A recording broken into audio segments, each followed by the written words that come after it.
Hola amigos, somos el grupo de Patagua Yayel y Ábalos Camila. Y yo soy Patagua Yayel. Yo soy Ábalos Camila y hoy conoceremos historia política argentina de los años 1800 a los 1900. ¡Comencemos! La historia política educativa argentina se remonta desde la época colonial y se sigue forjando hasta la actualidad, pero en este caso les comentaré cómo fue desde la Revolución de Mayo hasta la creación de la Ley número 1420. Como dijo mi compañero, durante el periodo revolucionario, tanto educación como política se vieron revolucionadas. La revolución del 25 de mayo de 1810 implicó un cambio inmediato en la situación política del virreinato del Río de la Plata, con la constitución del primer gobierno patrio. El nuevo estado político sustituyó al virrey por una junta de gobierno que originó un derecho basado en la soberanía del pueblo y provocó un proceso que renovó la estructura social del país. Educativamente, Belgrano tenía propuestas para formar conciencia ciudadana. Para realizarlas era necesario fomentar la educación. Era preciso dotar a la enseñanza de nuevos libros de texto en armonía a las circunstancias y la meta, liberar a la educación del peso abrumador de las tradiciones coloniales. Belgrano publicó artículos con ideas sobre el comercio, la agricultura, la industria y la educación. Manifestó un interés por la instrucción pública. También que cómo querían que los hombres tengan amor por el trabajo si no hay enseñanza y la ignorancia pasa de generación en generación. Planteó también el problema de la educación a la mujer, fundamentándolo con que la mujer necesitaba instruirse para desarrollar virtudes y sociales, para y con sus hijos. Luego tenemos a Rivadavia, que se posicionó desde su puesto de ministro de gobernador, con sus ideas sobre que la instrucción pública era base de todo sistema social. Cuando la ignorancia cubre a los habitantes del país, las autoridades no pueden promover su prosperidad, así renovando la educación como el único medio de realizar las ventajas que se han enunciado. El ideologismo de Rivadavia, con su crecimiento personal, fue un total racionalismo. Planteó problemas especulativos y defendió la aplicación de sus principios para solucionar problemas políticos, entre otros. Afirmó la soberanía del Estado y propugnó el culto por la ciencia. Su política liberal y reformadora, que no fue éxito inmediato, aunque perpetuó en obras fecundas, encontró resistencia por parte de caudillos y otros personajes, chocando con la realidad del país. En cuestiones educativas, por aquellos años tenemos la creación de la Universidad de Buenos Aires. Este se remonta a la época colonial con el gobierno de Bertriz, pero fue en 1819 que Pueyrredón propuso al Congreso la erección provisional de una universidad. El anhelo pudo concretarse durante la administración del gobernador de Buenos Aires, Martín Rodríguez, el 16 de febrero de 1821. El 13 de junio de ese mismo año se nombraron prefectos que fueron Manuel de Castro, en Academia de la Jurisprudencia, Cristóbal de Montúfar, en el Departamento de Medicina, José Valentín, en el de Ciencias Sagradas, Vicente Echeverría, en el Departamento de la Jurisprudencia, Felipe Cenillosa, en Matemáticas, y Rivadavia, en los estudios preparatorios. Inaugurado el 12 de agosto de 1821, los estudios en la universidad fueron organizados por el decreto del 8 de febrero de 1822, iniciando con 6 departamentos con la apertura del Departamento de Ciencias Sagradas postergado para 1825.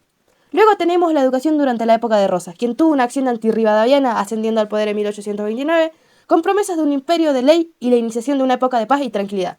Por lo contrario, su gobierno estalló en odio contra los adversarios políticos. En tanto a educación, a partir de 1831, Rosas uniformó a la sociedad y a los educadores desde su ideología, exigiendo a los maestros seguir desempeñándose en el cargo. A partir de 1835, Rosas determinó que fueran clausuradas escuelas de letras. Pero en un golpe de gracia en abril de 1838, la disposición gubernativa, borrando del presupuesto los sueldos de los educadores y creando artículos a favor de la educación, fue una pequeña luz. Aunque en 1872 en una carta Rosas plasmó la idea de que una enseñanza libre se convierte en explotación por parte de charlatanes, así extinguiendo el amor por la patria. Mientras tanto, en el interior, los caudillos eran exponentes de Barbieri, por influencia de Sarmiento, de quien hablaremos más adelante, ya que ahora mencionaré que políticamente la Constitución Nacional fue sancionada el 1 de mayo de 1853 y promulgada por Urquiza el 25 de mayo de ese año. Nombrando también las ideas de Juan Bautista Alberdi, quien afirmó que la Constitución debía partir de la situación del país cuya independencia estaba asegurada, lo cual era incierto por presencia de la civilización europea en el país. Era preciso que la Constitución propusiera fines convenientes para el país, que engrandecieran material y moralmente al país, Asegurar paz y orden interiores. En Buenos Aires, la reorganización de la enseñanza luego de vencer la tiranía de Caseros en 1852, surgió la preocupación en el orden educativo, aunque en Buenos Aires pocos fueron los procesos educativos hasta Sarmiento, y su comienzo en el acto educacional como el jefe del departamento escolar. Se preocupó porque las escuelas tuvieran edificios adecuados. Reincorporado en 1853, Juana Manso fue eficaz colaboradora de Sarmiento, experimentó nuevos métodos de enseñanza y abandonó el cargo en 1865. Entre 1862 y 1880, durante el gobierno de Mitre, Sarmiento y Avellaneda se llevó a la práctica un amplio programa de gobierno, que prestó preferente atención a los problemas de la educación pública. Las raíces de esta acción, que permitió la estructuración de nuestro sistema educacional, se encuentra en las ideas que habían difundido los proscriptos durante la tiranía de Rosas y en las que habían germinado durante la separación de la Confederación y el Estado de Buenos Aires. Retomando a Sarmiento al asumir la presidencia nacional en 1867, en la Universidad de Michigan expresó: «Ante todo he sido durante mi vida maestro de escuela. Cualquiera que fuese el puesto que ocupase, hasta el más encumbrado, hoy representante de la República Argentina, sigo siendo principalmente maestro de escuela. Y si mis conciudadanos me honran con su voto para regir los destinos del país, seré en la presidencia de la República, como siempre ante todo, maestro de escuela». A fines de 1869, el Congreso de la Nación sancionó la ley que autorizaba la creación de 2 escuelas normales. De ahí que en uso de esa autorización por decreto del 13 de junio de 1870, Sarmiento fundó la Escuela Normal de Paraná, con el fin de formar maestros competentes.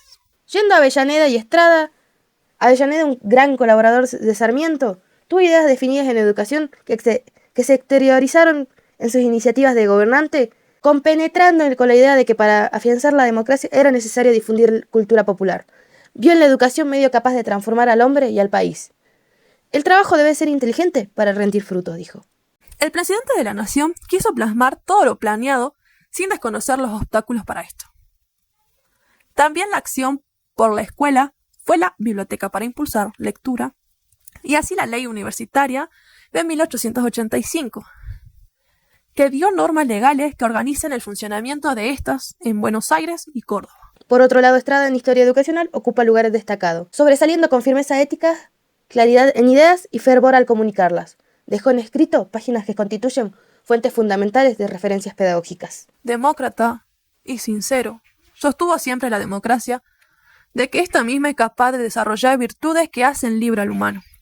Pero para esto se tendría que disciplinarlo y su misión fue de educar al ciudadano. Yendo más adelante en el tiempo, durante la influencia del positivismo en 1886, Pedro Scalabrini introdujo el positivismo en las escuelas mezclado con principios darwinistas y evolucionistas. Plasmado en 1889, la revista La Escuela Positiva, el camino de la investigación y la experimentación siempre estarán abiertos.